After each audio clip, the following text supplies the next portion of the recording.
L'expresident Artur Mas va venir ahir a la nit a Roses a donar suport a Montse Mindan en el primer acte de precampanya, on es va presentar la nova marca electoral amb la que es presentarà a les properes eleccions municipals.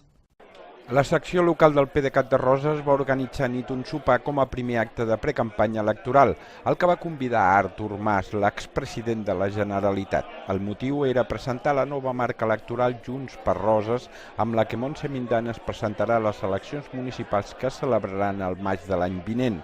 per defensar un model de ciutat caracteritzat per una gestió responsable dels recursos públics, la defensa d'una ciutat de progrés econòmic i social, el respecte al medi ambient i la necessitat de consolidar Roses com una ciutat que aposta pel turisme de qualitat, com varen decidir en la passada assemblea del PDeCAT. Artur Mas va acceptar la invitació i va venir a Roses per encoratjar els militants i simpatitzants en uns moments difícils del partit i del país. Motiu pel qual jo he vingut, primer perquè em van convidar, Montse, si no, no hauria vingut. I segon perquè és un bon moment per arrencar amb la màxima força possible tota aquesta precampanya de cara a les eleccions municipals de l'any que ve